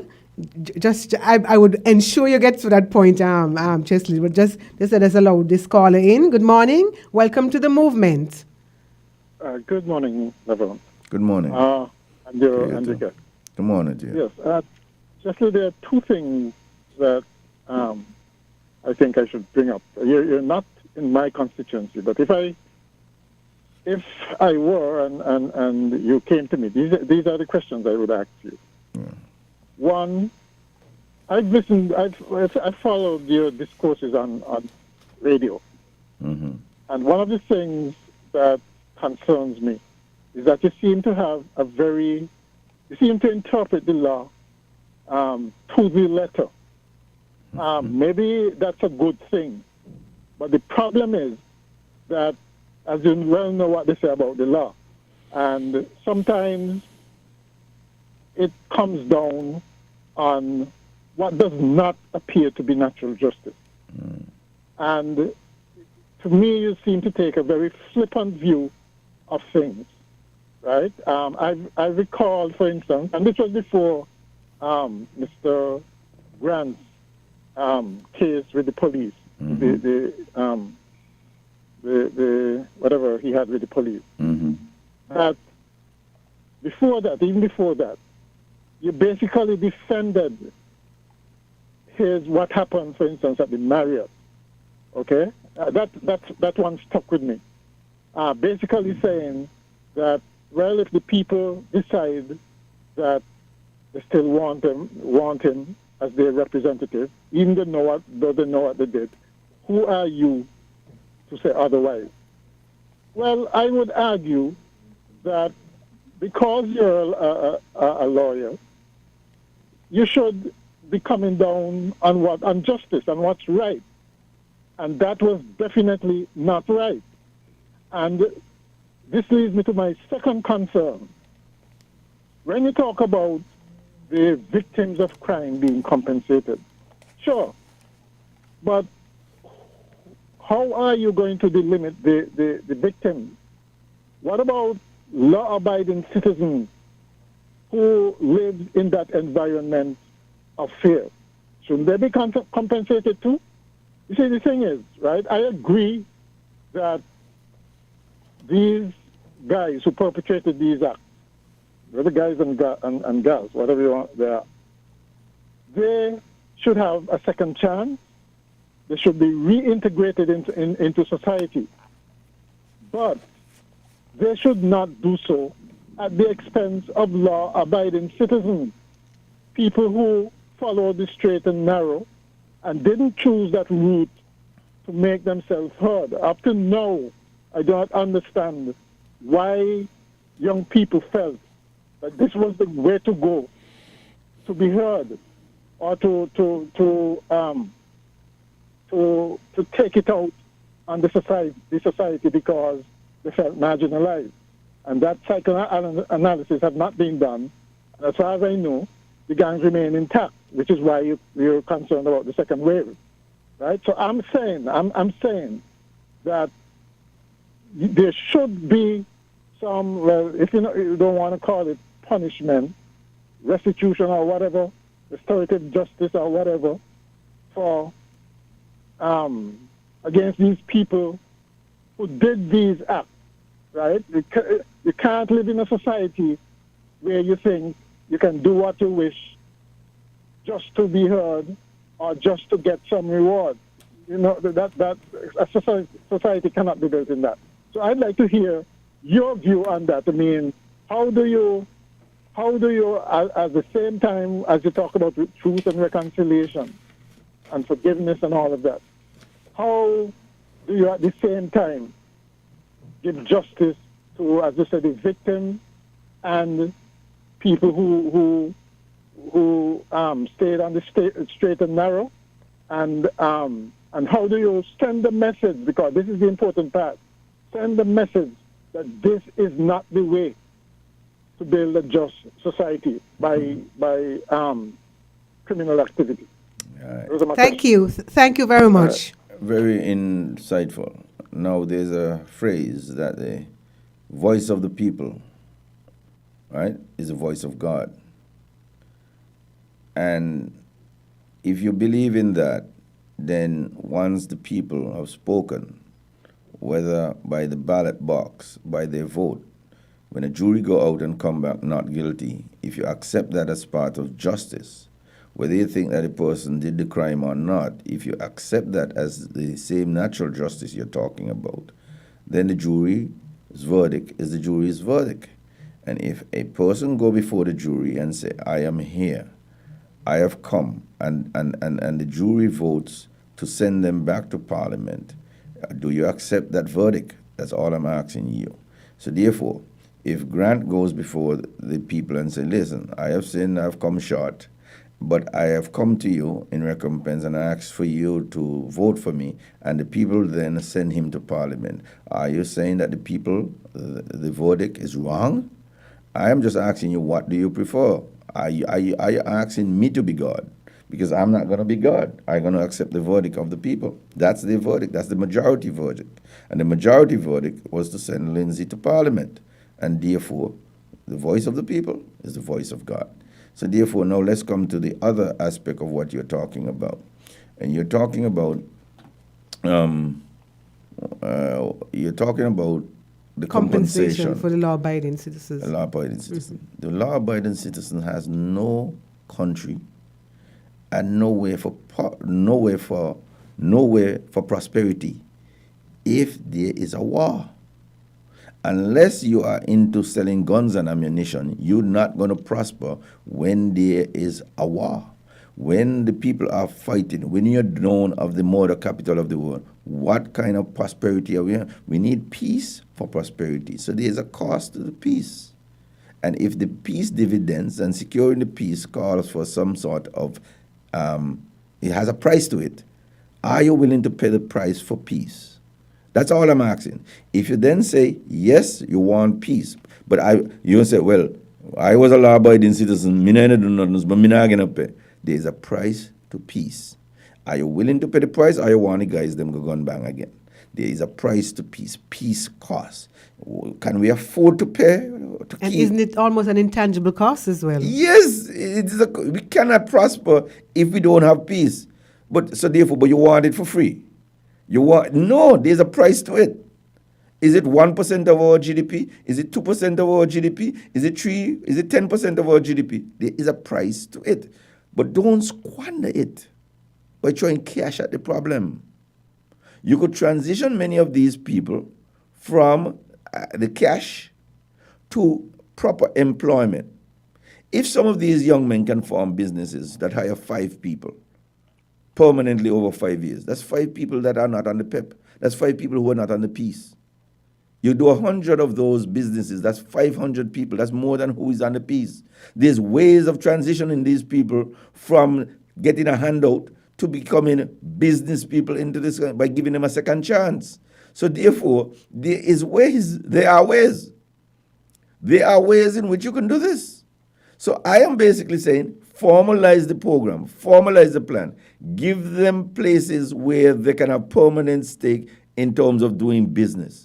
Then you couple that with the marijuana industry, okay, where you're going to have a proper lab to test it. Then you have people who also are in the shadows, like those who still hammer, but are not getting it tested and measured so that it can be properly marketed. You understand? You have to transition these people out of the gray areas and out of the shadows into legitimate businesses. But it takes vision. It takes government help and support. I mean, when you go to France and Italy and you see how they pick the grapes and throw them in a bar pan and stamp up on it and make wine and call it the wine from the house of this and her house of that, you know, and it is Cabernet Sauvignon and opinion something new and all kind of all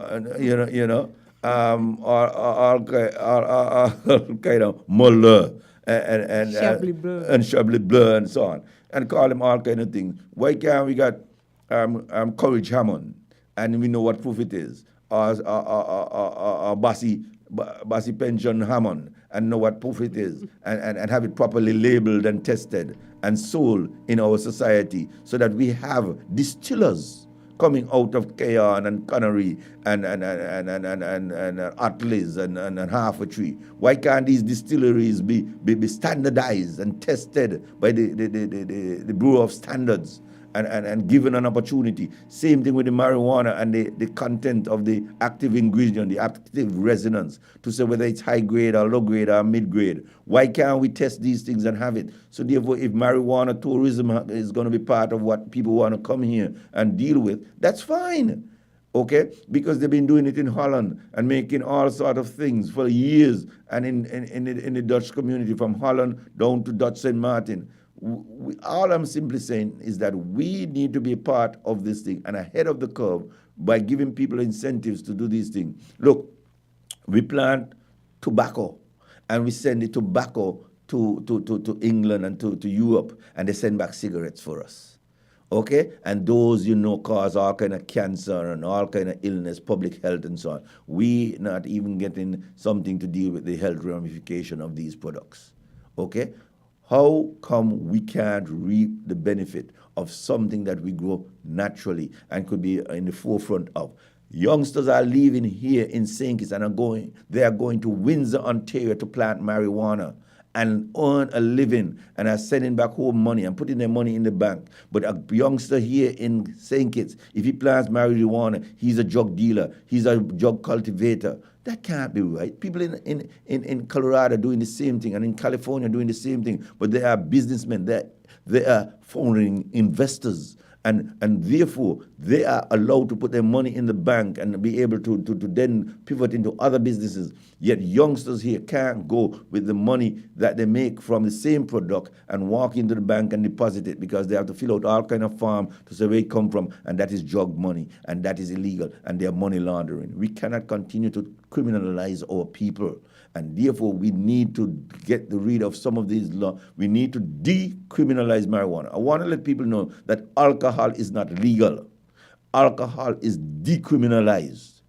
So therefore you need a license to sell it.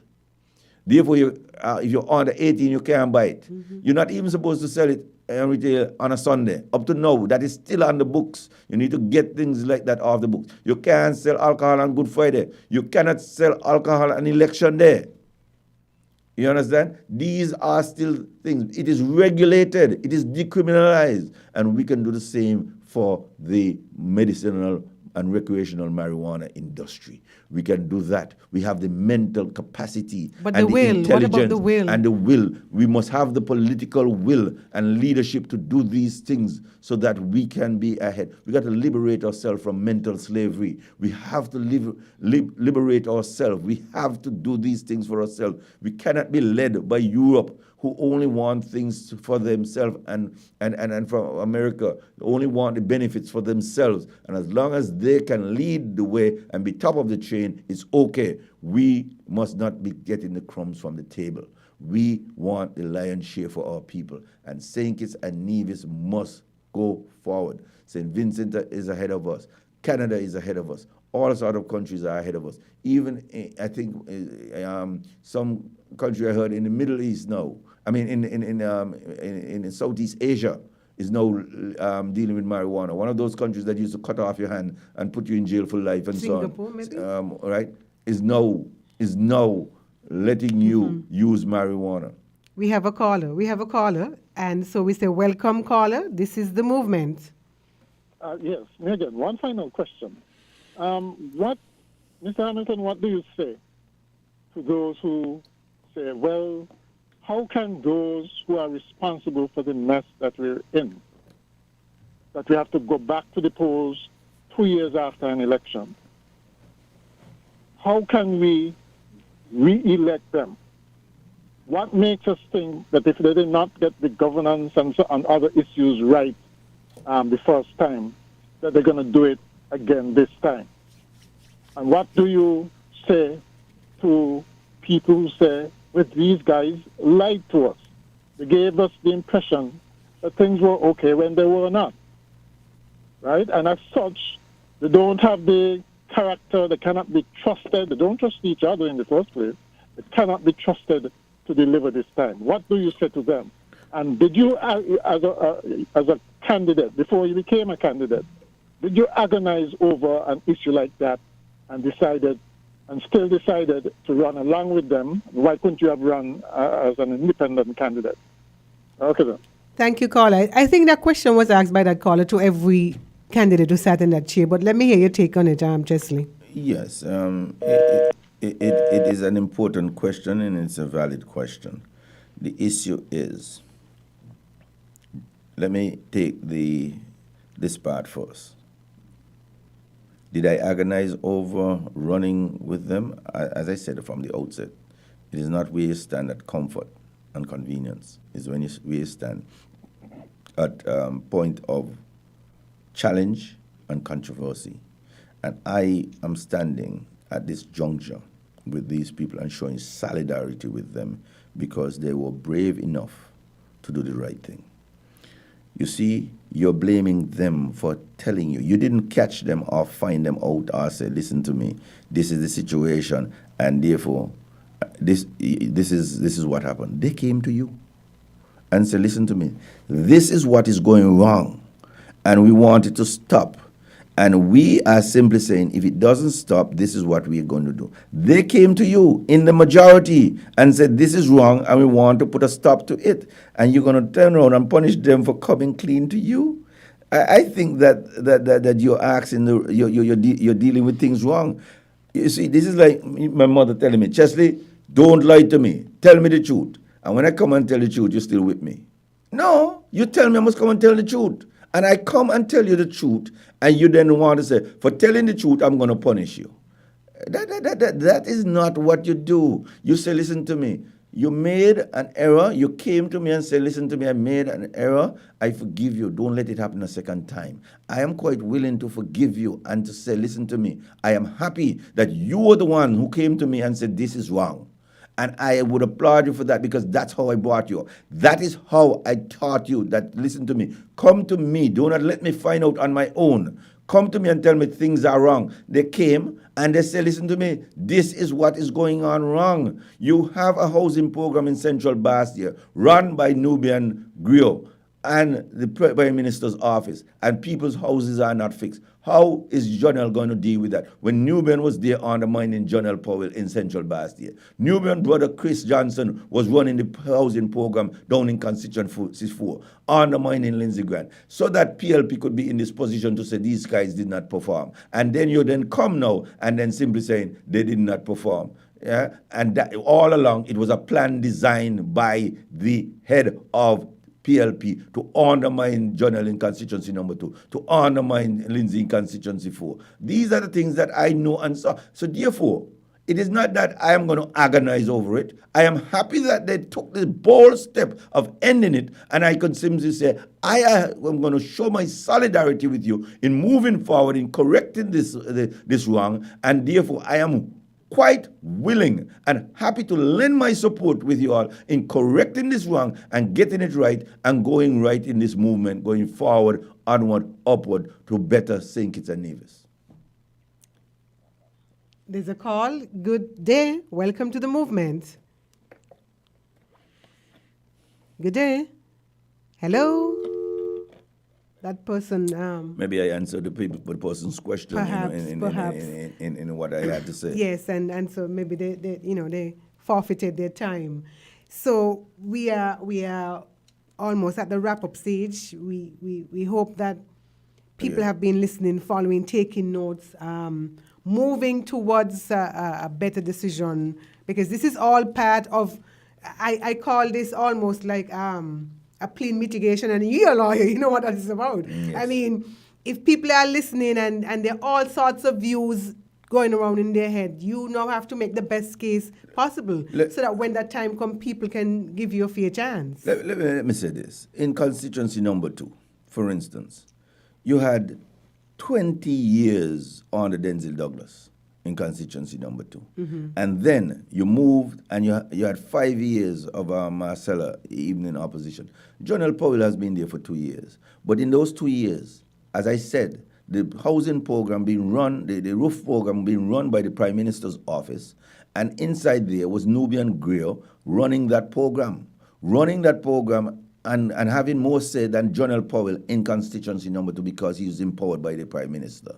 And therefore, undermining him so that he could now come and run as the candidate in constituency number 2. That you can't ask Jonel to correct for 2 years all of that wrong that has been done under Labour for 25 years. Come in 2 years during a state of emergency for the last 2 years and asking him to correct the wrongs of what was done for 25 years and even the last 7 years with the Prime Minister's office running the whole. He wasn't there in the last 5 years. He was the first 5 years. He's only there for the last 2 years. And you're asking him to correct all of the wrongs in 2 years during a state of emergency. That is unreasonable and unconscionable. I'm asking the people of constituency number 2 to give Jonel a chance. The people who are on the peace, the people who roof won't finish, to give Jonel a chance to finish the job, to do well in constituency number 2 for the people of that constituency that was once held by the Prime Minister of this country, the Honorable Kennedy Alphonse Simmons. And I have Jonel do the work and continue to work to give that constituency good and proper representation. Don't deal with the people who are undermining for their own party and their own. Do not give them a chance. Do not let them come in a wolf in sheep clothing to say that they were there and they're rallying with you. No, they were there undermining and sabotaging for their own personal aggrandizement. And we are not about that. I want the people in Bastia to understand that this is what was going on, led by Timothy Harris and his cabal. And therefore, what they're now planning for you, they have now pivoted. When they can't deceive you anymore, they want to build a jail for you. I want you to understand that what this thing is. Look down the road, have a vision, and understand that the People's Action Movement is saying, we're not going down that rabbit hole. We're not going down that fox hole with the PLP. Let them go. They are rotten eggs and bad apples. And we are part of this movement, the Concerned Citizen Movement, the People's Action Movement. It is an exodus movement of your people, upward and onward. Okay, this is the time for our people to get it right, to do it right. We came forward. They came forward and said to you, this is what is wrong. And when people are good enough to come to you and atone their ways and say, listen to me, this is what is wrong, you don't then condemn them. You don't then throw them out. You say, these are people we can trust. Because if it is wrong, they're going to say it's wrong. And if it's right, they're going to say it's right. That's the kind of leadership you want, who can take responsibility, not double down on their wrong and blame others. Timothy Harris can only blame others. He does not take responsibility for anything that goes wrong. He only wants the credit and the praise and the aggrandizement. That is not a person you want leading the country. You want a person, when things go wrong, to say, listen to me, I accept responsibility.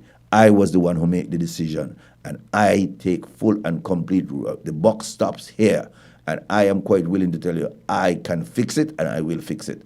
That is what Sean K. Richards has done. That is what Mark Brantley has done. That is what these guys continue to do. And that is why I can lend my support to them to get it right and keep it right. And I'm going to be there, as Martin Luther King said, like a drum major, making sure that they march to the right beat and the right timing, so that we can go down the road getting it right, onward, forward, back, forward ever, backward never, in this movement to do what is right on behalf of the people of St. Kitts and Nevis with PAM and CCM. That is what I'm here to do. That is why I've joined this fight. That is why I've joined this cause. That is why I'm sacrificing. That is why I've come forward, because the people of constituency number 8 does not want anyone who is denying PAM or being a Judas to the cause. They want people who are going to be there to advocate for them day in and day in, night, day in and day out. They want somebody who's going to be there for them at all costs, through thick times, good times, and bad times. And as an advocate in the court, when people were at their worst and sometimes charged with the worst and most heinous crimes, sometimes falsely accused, sometimes because of my legal acumen, I'm able to make sure that I bring success to them when they're at their worst. If that gave them a second chance and they've gone right, I don't think that I've had anyone who I have let walk down the stairs become a repeat offender. So therefore, they have gone right, and society is better for it. And therefore, I continue to say that I want to move my advocacy skills from the courthouse to the House of Parliament on behalf of my people. This is a higher purpose. This is a higher calling. And therefore, when that is the calling, the single purpose that and this higher purpose that is written in our preamble of our Constitution, that's what I want to do for the economic well-being and betterment of my people. That is what I want to see fulfilled in the efforts that I have undertaken in moving not only constituency number 8, but my country of birth, of St. Kitts and Nevis, to higher and better heights and to the time of prosperity, moving upward and onward under the leadership of Sean K. Richards and Mark Brantley. Thank you. Thank you, Candidate Chesley. I hope I'll have the opportunity to put another honorific to your name soon and say, thank you, Honorable Chesley Hamilton. I hope the people who you are, whose hearts and minds and votes you're vying for would have taken away something that is sufficient for them today to make a decision to give you a chance. I wish you the best of luck. And it was certainly a pleasure talking to you. Never disappointed, never a dull moment. I want to offer you all the best in this election. And I guess they're high stakes, but I believe that you're a man who has always been ready for the big times. And so I offer you my best wishes. And I thank you for sharing the last stories with us on the movement. Thank you for listening. Thank you for viewing. And we want to, invite you back next Tuesday at the same time, 10 o'clock to 12 o'clock, and with your calls at 11:15 to listen to another edition of The Movement on Win FM. I wish you a very safe and blessed balance of the day, and we'll see you again next Tuesday, God's willing. Yeah, thank you. And I just want to say happy birthday to my brother, Malcolm, who turned 60 today. Okay, happy birthday to Chesley's brother. Right. The views and opinions expressed on this program are solely those of the participant or caller and do not reflect the views of 1FM 98.9. WinFM reserves the right to disconnect any caller who infringes the law or offends the right of any person. The station will also refuse to take any call from any person who, in WinFM's considered opinion, is likely to expose the station to liability for statements made on the air.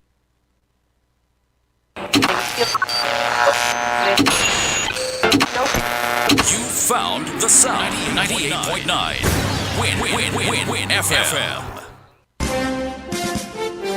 We now bring